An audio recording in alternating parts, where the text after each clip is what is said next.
In the legal world, there is a combination of forces that feed a corrupt and suffocating legal system for attorneys. Law schools, law professionals, judges, and even the firms themselves for whom you work create a system, a matrix, if you will, that is nothing like what you thought when you passed the bar exam. The purpose of this podcast is to help you escape this legal matrix, leading you out of the proverbial desert to be free of the bondage of the matrix. Hosted by Bryce D. Nyer, attorney at law with over 30 years experience in the trenches of civil and criminal litigation at the state, federal, and international levels. He's a highly accomplished and resourceful legal professional, a true master of his craft, and he's here to help you get your life back.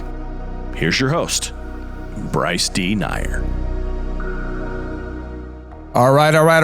This is Bryce D. Nyer coming at you live from Fayetteville, North Carolina, home of Fort Bragg, with another episode of Woohoo! Escape the Legal Matrix. That's right.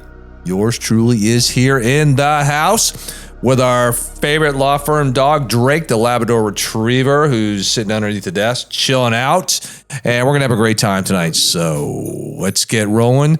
This podcast is especially for you law students who need to be opening, owning, operating, and leading your own law firm. And for you young lawyers, new ones just starting out, or maybe you're working for somebody else and you're slaving away for the Pharaoh, the senior partners, and you're ready to make the big leap into freedom. Yeah, so listen, this morning, I actually recorded a podcast, and guess what I did? I know.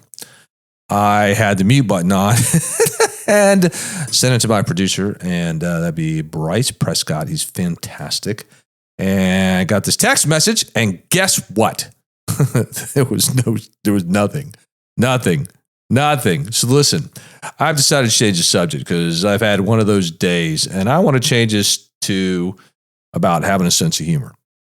So yeah, I know it's in today's world, it's a really difficult thing to live, really. There's so much going on in the world. There's so much adversity, and there's so much unhappiness, and everybody's a dark cloud. And look, I mean, the world is on fire. It's in chaos. And the reality is it's our own doing.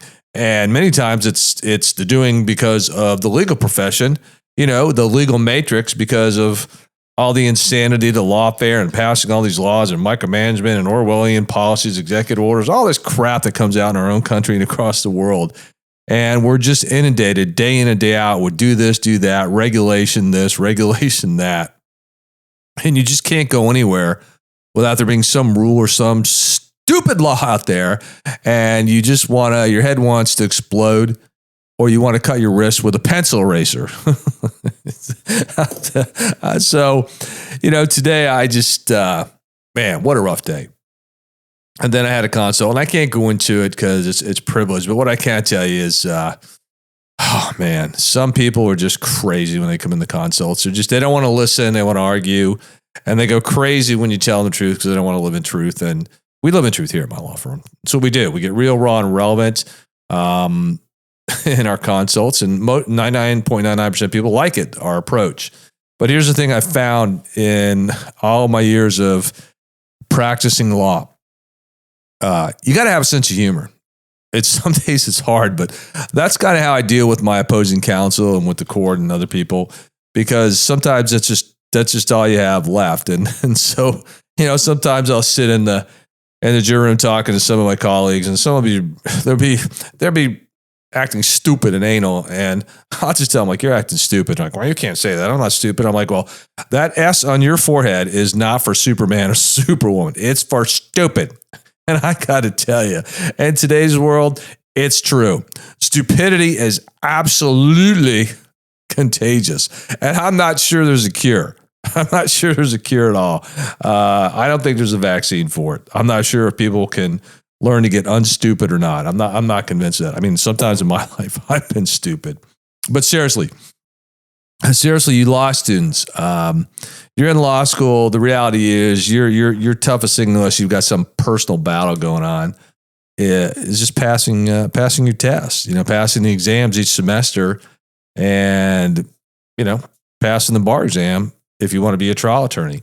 But I will submit to you that no matter what you do, whether you work for state or federal government, or you're an associate working for a firm, or you're brave enough, smart enough, and daring enough to be focused and have clarity to open, own, operate, and lead your own law firm and be solid in the domains of body, of being, of balance, and business for your ultimate fulfillment that you open your own law firm, but you got to have that sense of humor. There are some days I can't make out have a sense of humor. In fact, some of my good friends in the legal profession, and I mean really close friends, that we can depend upon each other. We will send stuff during the night, funny stuff, and even during the day, and it is pretty funny. It's pretty witty, and it helps get me through the day, because there are just some days that I want to throw stuff against the wall. I want to break windows. And worst of all, when my computer doesn't work, I want to take my 9mm and I just want to shoot it. I do. But if I shoot within the city limits, I'll probably get arrested. But I'm just saying in my head, I think about it and I look at my computer when it's just not operating right. And these are brand new computers too. I mean, what's up with that? I mean, as soon as you buy something, the technology changes. And so I try to look at everything with some sort of sense of humor. It's just, it's hard some days. But you can find the funny in people and the funny in things if you look hard enough. Because when people are stupid, it's kind of funny. It really is. So I want to tell you something. So about a weekend, 2 weekends ago, I was down the coast of North Carolina. Okay.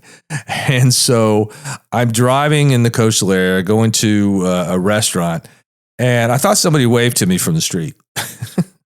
Okay. So on the way back, it wasn't a person. It was a 7 foot statue of a mermaid on a porch. I felt stupid. And the person in the car, he's just laughing. And then last weekend, I was going to this historical site, which is out near the coast, the beach. And anyway, it's really beautiful. And I could have sworn I saw two black bears on a trail as I drove by. And so I told the person in my car, I'm like, there's 2 black bears. I want to go back and look at them. And so we drove back. Okay, they weren't bears. They were wild turkeys. And I felt stupid, but it was pretty funny. It was funny. And so you gotta look for the fun things in life. And sometimes you gotta laugh at yourself. And then I was in a restaurant and I'm with some folks, and I'm not a big drinker. It's just not my thing. But so I told the waitress, I said, listen, I'll take a water with some lemon in it, but I kind of want a beachy drink tonight. Something, nothing really bitter, something sweet. Something along the lines of a Mai Tai. What do you got? And she looks at me and just tilts her head. She goes, a Mai Tai. And so you had to be there, but it was pretty funny. And so it kind of broke the ice, and you had a little bit of stress release and stuff. But the one lesson I learned, even when I'm in the courtroom or with a bunch of lawyers, is sometimes you gotta have some levity, because it does get tense, it does get serious. Life can be serious, and you got to find the humor and stuff. And law students and you young lawyers, it's going to be hard because you're going to face some disappointments in life. Maybe you don't pass the bar the first time, and maybe there's a reason for it. I don't know. Maybe God has some other plan for you. I don't know. And you feel despondent and stuff, and then you gotta find some sort of sense of humor to keep going. Or maybe you're in practice and you make a huge mistake and you feel bad. I mean, I made mistakes in my practice of law, and I did feel bad and would go home and lose sleep over it. And then some of my friends would make fun of me. So let me tell you this story.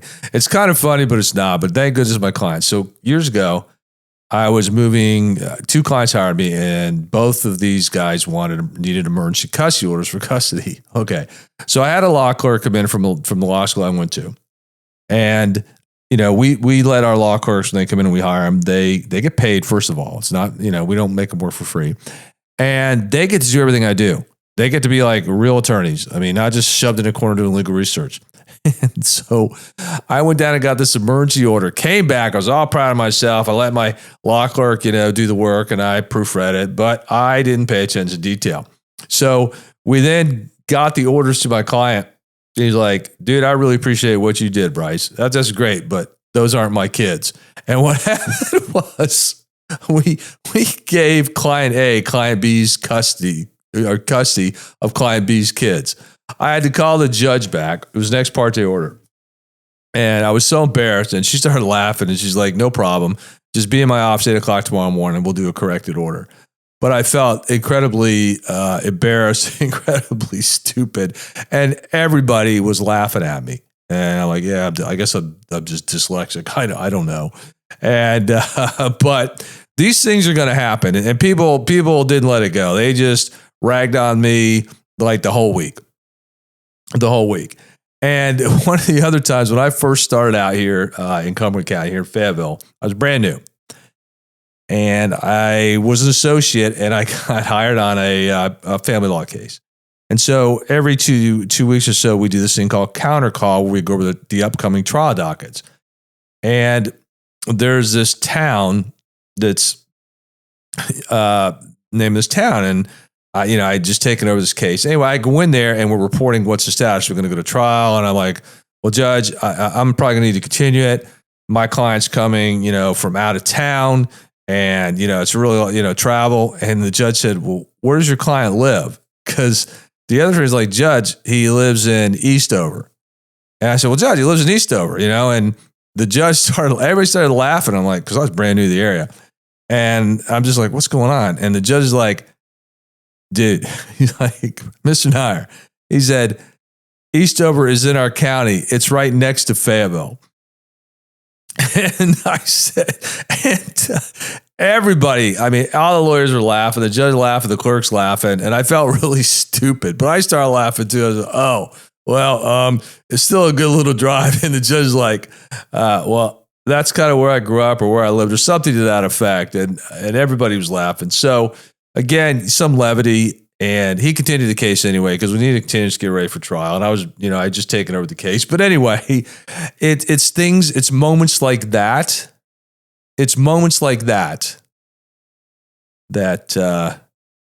you relish, because people want to always bring you down about your losses, but you need to celebrate your wins, and you need to celebrate the funny things in life, because life is serious. And if humor can really help you. It can really just make your day. It can improve your health. It can change somebody's life.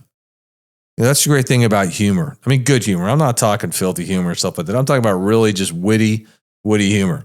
I used to love to watch the shows when I was growing up, All in the Family, MASH, programs like that. I used to love watching the show Friends, and 2.5 Men. It just, some of these shows were just exceptionally well written.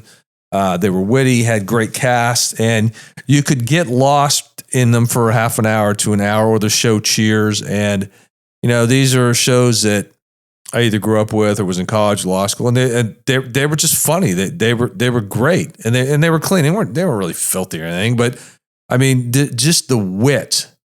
Or the show Everyone Loves Raymond. I used to love that show.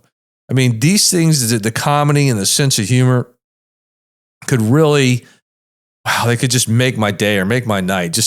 And when you watch it with a group of people, it's just great. And one of the funniest movies I love is Animal House. If for you young kids, it's just a cult classic. It really is. If you've never seen the movie Animal House, which you're missing out. You need to get a bunch of friends, especially if you're in college or in law school. If you've never seen it, you need to watch the movie Animal House. It's came out, I think, in like 1979, but it's hysterical. Or the movie Caddyshack, which was released like in 1980. And those type of movies, they really are funny. They're not stupid. They're really good. And so you have to learn to appreciate laughter and the humor in life, because sometimes in your life there's going to be tragedy, there's going to be bad things that happen, there's going to be anxiety, there's going to be worry, and I've been down that road. And sometimes I just have to tune the world out just for a little bit and just find something humorous and something funny. And what I love witty people. I love people that just can create humor out of nothing. And it just be so true that it's so ironic and so funny. It's great. So tonight, even though the world's in chaos, the world's on fire, I want you to really, thank God for the blessing of humor. God gave us humor. He gave us humor. He gave people certain gifts to make others laugh when life was just tough. Life was just unbearable. So that's your assignment. Go do something fun. Say something funny. Look for something witty. Go watch one of the movies I cited in this podcast. If you've never seen them, I'm telling you, they never go out of style. They're never too old. A bunch of my friends, we watch them every year, and you could watch them 100 times and it'd be like the first time. And it will take you to a place, at least temporarily, that you deserve to be. And that's happy. All right. This is Bryce Nair coming live from Fayetteville, North Carolina, home of Fort Bragg, where every day men and women don the uniform and, well, they do their duty. And hopefully in the mist and the fog of war somewhere, they find some humor and some happiness somewhere in their lives, despite the things that go on in the world. All right. This is Bryce out. Love and light.